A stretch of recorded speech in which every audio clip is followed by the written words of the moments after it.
In October of 2003, inside a genomics laboratory at the University of Puerto Rico, a geneticist named Juan Carlos Martinez Cruzado sat with results from 4 years of work.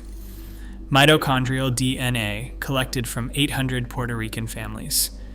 Since 1565, Spanish colonial record had declared the Taino legally extinct, a fact every mainstream account of Caribbean history had treated as settled for over 4 centuries. Martinez Cruzado's results did not match that answer. They did not come close. Here is something that will change how you read the word extinct. The reason for that gap is a mechanism Spanish colonial administration built an entire legal system specifically to conceal, and the truth was never buried in the ground.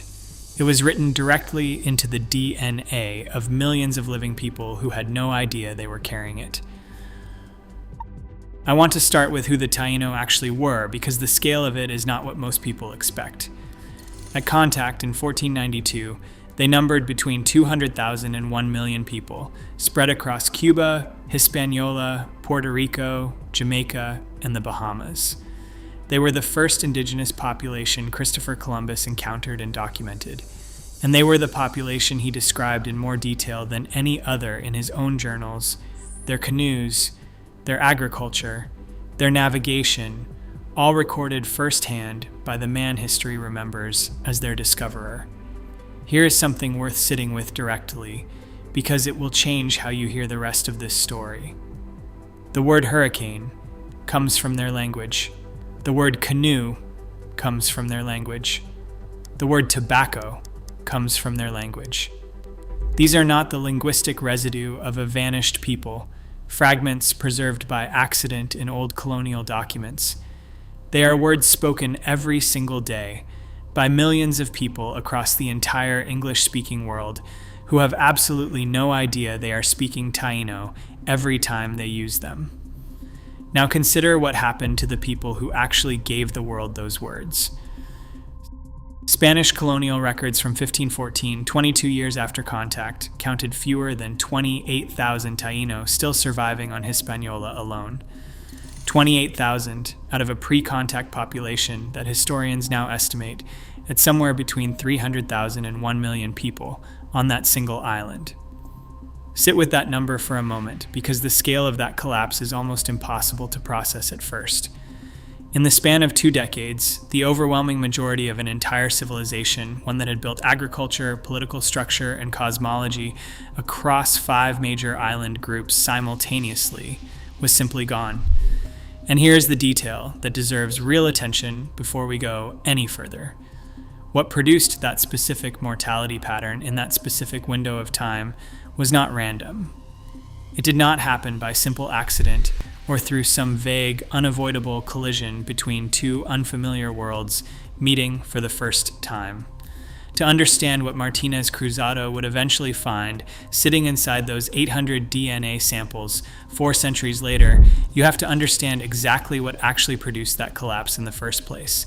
Not the official explanation, not the version that settled comfortably into history textbooks for the better part of 5 centuries, the actual mechanism underneath it.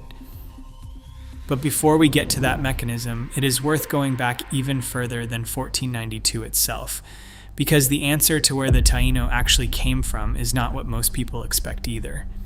An understanding that origin makes everything that followed considerably harder to explain away by any framework colonial history has ever offered. Because the Taino did not originate in the Caribbean at all. The Taino did not originate in the Caribbean. That single fact runs directly against what most people assume without ever really thinking about it. The idea that Caribbean indigenous peoples simply emerged in place on the islands they were eventually found on. The 2020 study published in Nature, led by David Reich's laboratory at Harvard, stands as one of the most comprehensive ancient DNA analyses of Caribbean populations ever conducted. And it traced indigenous Caribbean ancestry directly back to migrations out of the Amazon basin, beginning roughly 8,000 years ago. The specific evidence backing that claim sits inside the genetic code itself. Maternal haplogroups labeled A2 and C1, found consistently in pre-contact skeletal remains recovered across the Caribbean, connect directly to populations living today in present-day Venezuela and Colombia.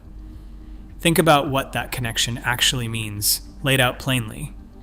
The Caribbean was not populated by people who simply wandered by accident from one nearby island to the next, gradually drifting across short stretches of open water without much intention behind it. It was populated by people who deliberately paddled open ocean canoes, launching directly from the South American mainland in organized waves sustained across thousands of years, and the Taino were the last and the largest of those waves. By the time Columbus ever arrived, they had already been building civilization on these islands for at least 2,000 years. There is direct physical proof of that migration, and it survives in something as ordinary as broken pottery. The Saladoid ceramic tradition tracks the Taínos' Amazonian ancestors, island by island, moving steadily northward through the Caribbean across those same 2,000 years. Each individual island shows the exact same ceramic sequence, arriving at its own precisely datable moment. That is not a vague, speculative theory pieced together from scattered fragments. It is a migration mapped directly in clay, one of the most precisely documented population movements found anywhere in the entire archaeological record of the Americas. These were never people without history, the kind of blank, undocumented population colonial narratives often reduced entire civilizations down to. They were people whose history had already been written directly into the earth itself, centuries before a single European ship ever appeared on the horizon. By 1492, that history had produced something genuinely substantial, a full agricultural economy, a political structure built around regional chieftains called caciques, a complete cosmological system and ceremonial practices sustaining it, and a population large enough to maintain all of that simultaneously across 5 separate major island groups spread throughout the Caribbean. And then, within 22 years of European contact, over 80% of them were dead. I want to be precise about exactly what produced that number, because the word disease, while technically accurate, conceals the actual mechanism underneath it. And the word warfare, while also accurate in a general sense, conceals the specific instrument that was actually doing the killing. That mechanism has a name, and it is the exact name sitting at the center of the dark secret behind the Taínos' genetic survival, the one nobody wrote down clearly in any history textbook for the following 400 years. The mechanism had a name: the encomienda. The encomienda was a Spanish colonial labor assignment system, one that allocated entire Taino communities directly to individual Spanish colonizers as legally bound units of labor. On paper, the encomienda holder was technically required to provide Christian instruction and basic welfare to whatever population he had been assigned. In actual practice, it functioned as something considerably darker, a system engineered specifically to extract maximum possible output from a population colonial law had already classified as legally inferior. Gold mining operations under this system ran continuously. Rest periods were minimal and in many recorded cases effectively non-existent. Modern historians examining the surviving mortality records now estimate that populations assigned under the encomienda experienced death rates of 60 to 80% within just 5 years of that initial assignment. Sit with that number directly, because it deserves real weight. 60 to 80% dead within 5 years of a system that was technically supposed to include basic welfare provisions as a legal requirement. This was not incidental. The underlying mathematics of the encomienda were fully understood by the Spanish administrators who designed and continued to extend the system across the colonies. Bartolomé de las Casas, the Dominican friar who eventually became the system's most prominent critic, documented the actual conditions directly in writing, accounts colonial authorities repeatedly attempted to suppress rather than address. He wrote of entire villages depopulated within a matter of months. He wrote of communities assigned specifically to mines and to coastal pearl fisheries that simply ceased functioning as coherent units before even a single full year of assignment had passed. His accounts were accurate. The surviving mortality records corroborate them directly, point by point. What the encomienda did to the Taino male population specifically turned out to be irreversible within a single generation. Mining and other heavy labor operations killed men at rates that made simple population replacement mathematically impossible. Within 2 decades, there were no longer enough Taino men surviving to sustain any real demographic continuity for the population as a whole. The Spanish response to the resulting labor shortage was to import enslaved West Africans directly into the colonies, which is precisely why modern Puerto Rican, Cuban, and Dominican DNA today shows a distinct 3-way genetic admixture rather than a simple, straightforward mixing between only indigenous and European populations. But here is the detail that matters most for everything that comes next in this story. The Taino maternal lines specifically were already being driven toward what looked, on paper, like complete extinction through an entirely separate mechanism, one that operated completely independently from the labor system itself. And that particular mechanism was not disease. It was not warfare either, however brutal the encomienda's own casualty numbers already were on their own. It was, instead, something considerably quieter, and in its own specific way, considerably more calculated. A legal document. In 1565, Spanish colonial authorities officially classified the Taino as extinct. This is the exact sentence most Caribbean history courses still teach today as a simple, factual, demographic statement, a straightforward record of a population that had ceased to exist. It was not that.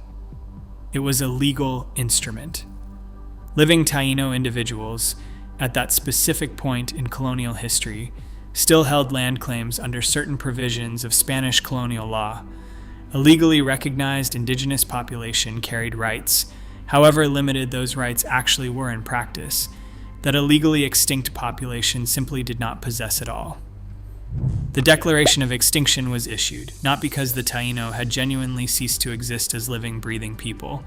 It was issued because declaring them extinct resolved a very specific, very practical administrative problem. Land that had already been promised to surviving Taino families could not be legally appropriated as long as those same families still held legal standing to contest it.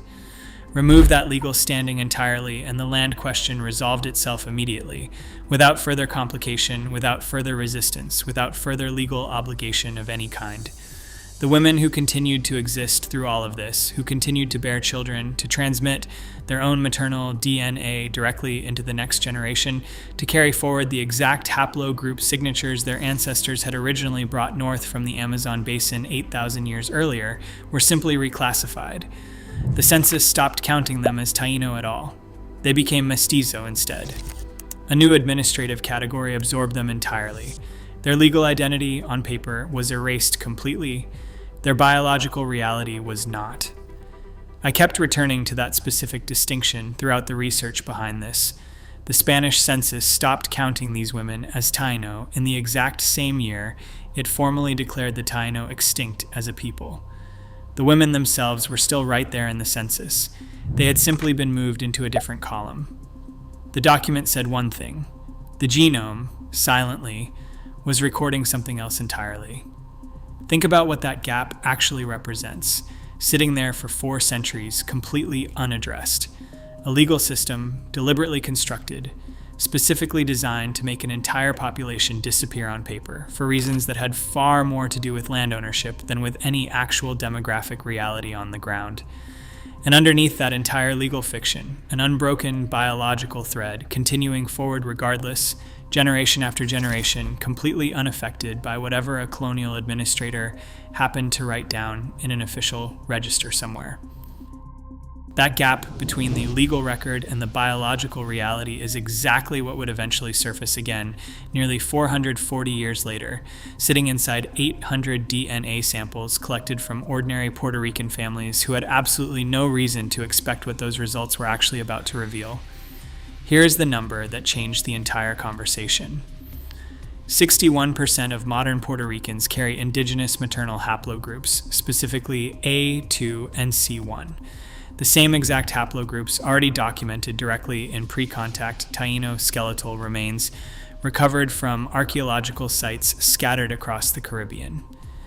Sit with that figure directly, because it deserves genuine weight.